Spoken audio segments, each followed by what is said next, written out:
We have been away from this land for far too long. Do not worry, Oloron. We will guide them onto the correct path. It will take much effort for me to be taken away from you. There is nothing that any army or god could ever do. Where are the Orishas? Where are my children? They must have gone into hiding. With such strife and destruction in this world, it would have kept them safe. I hope you are right, or my anger will flood this land with such torrent as it has never seen before. I hope you have not grown weak and timid with your time away. Never! I was the ruler of these lands, and it is in need of a leader once again. My sun shines bright, and will light the way. This back and forth between Oloron and Yomoja references the Orishas, divine beings that essentially work as intermediaries between the supreme deity, Oloron, and the earth.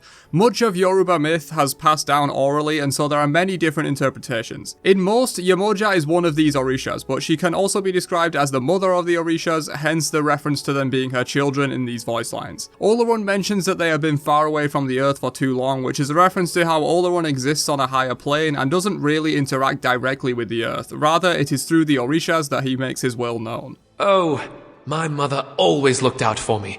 She wouldn't need to if she dipped my heel in the river, but that's beside the point. Nice hit! I thought I protected my heel. These lines are of course a reference to the well-known tale of Achilles and how his mother, Thetis, dipped him in the river Styx, which offers invulnerability, but held him by his heel, and so that's the only place he can take a wound. I have weighed your heart, and you have been found wanting. This line references how Anubis is the guider of souls in Egyptian mythology. When a person passes, Anubis presides over the embalming process, after which he weighs the person's heart against Ma'at's feather of truth on his scales. If the heart is heavier than the feather, the person had something weighing on them in life and is not pure. They will be devoured by the man-eating Amit. If it weighed less, then they had no regrets in life weighing them down and can pass on to a heavenly existence in the beyond. Me defeated by a girl? That's just a horrible rumor! She's not here, is she? This line is a reference to Ares, who was defeated by Athena in the Trojan War. Ares and his prideful ego can't take being bested by his sister. You cannot destroy just for the sake of destruction. This direct taunt when Ishel kills Surtur is not a reference to real-world lore, but Smite's in-game lore, where Ishel enters the battleground to bring light and hope after the world was ravaged by Surtur and Matikoras in the Season of Monsters. Do not assume my rainbows to be made of kindness. They are a bridge, made to carry you to your destruction. And this Ishel line is a reference to how rainbows in Maya mythology are more often associated with destruction than they are with hope and kindness, like most modern cultures view them. Do you feel fear when you look upon all the destruction I have wrought? Never.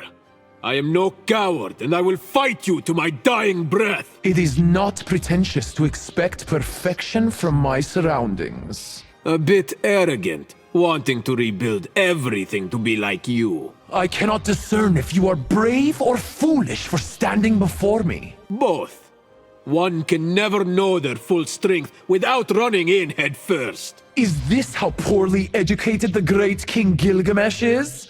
I heard you were dense, but this is too much. Ah, you are a big one, aren't you? You must be guarding an incredible treasure. This long interaction between Tiamat and Gilgamesh references the creation goddess and her plan to eradicate all the other gods and remake the world in her image, as well as Gilgamesh's headstrong nature and love for fighting demonstrated in the Epic of Gilgamesh, where he ruled as a tyrant and the gods created Enkidu, a being that could rival the demigod's strength and earned his respect where they became great friends. Not! No! Why has Ra put you against me? Ra! Pay now! For separating me from my love. These two lines are a nod to Geb's sister and wife Nut. Ra decreed that Nut could not give birth on any day of the year, which was believed to be 360 days at the time. Nut then enlisted the help of Thoth, who gambled with the moon deity Khonsu.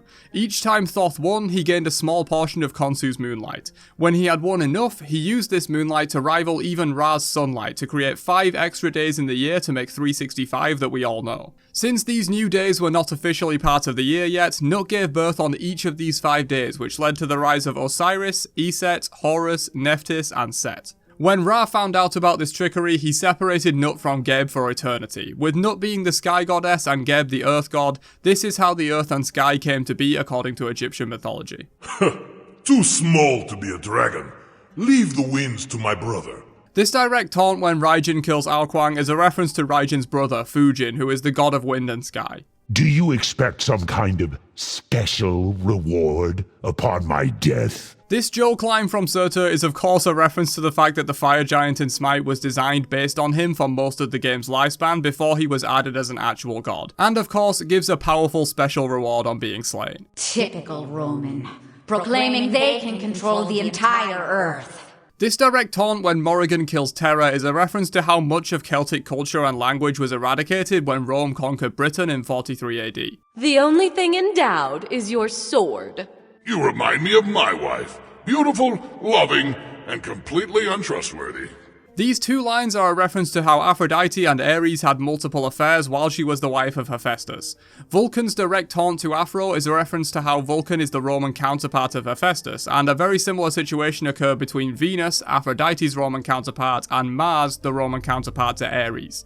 Hence, Vulcan being salty about his wife and claiming Aphrodite reminds him of her. It was I who formed humanity from clay, not you.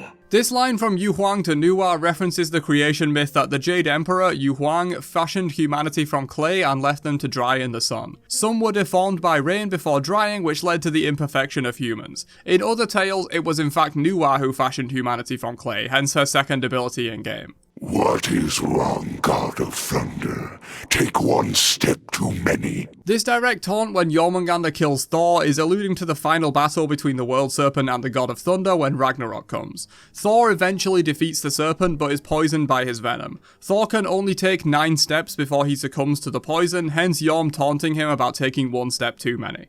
The Vigilant One, blind as ever. Had you seen this coming, you might have had a chance.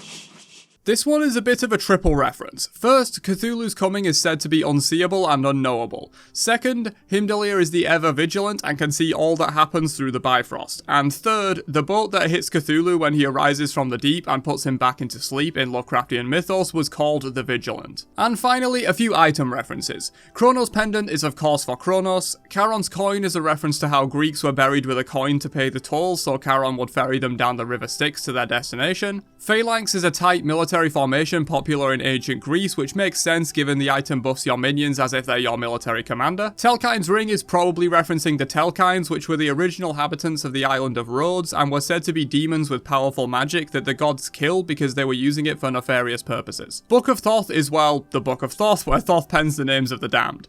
In some stories, it was said to be locked inside several nested boxes at the bottom of the Nile. Many mortals tried to steal the book and some succeeded, but in the end they all befell terrible fates. This is supposed to show that the knowledge of gods is not meant for mortal minds. Pridwin, Arendite, Failnaught, and the Staff of Myrddin are all weapons or equipment from Arthurian legend. Pridwin was King Arthur's shield, Arendite was Lancelot's main sword, Failnaught is the bow of the knight Tristan that never misses its mark, and the Staff of Myrddin is an item that Merlin, or Myrddin in Welsh, uses to cast spells. Typhon's Fang is a reference to the necklace made from the Greek monster Typhon, who Zeus challenged and beat for rule of the cosmos, after which he was cast into Tartarus alongside the other titans. Odysseus' bow is the bow of the Archer of Light Odysseus, who was one of the great heroes of the Trojan War in Greek and Roman mythology. The rod of Asclepius references the Greek god of medicine, who is son of Apollo and was taught the art of healing by Charon. And finally, Sekhmet's scepter references the cat daughter of Ra, who was a goddess of war and healing, befitting the nature of the item as a bruiser option with healing synergy. But that's all I've got for another episode of Smite's coolest lore Easter eggs. There might be enough left for a part 3, so if you want to see that, don't forget to drop a like on the video so I know to make more of these. Catch you guys in another one later on. Have a great day, and peace out, you nerds.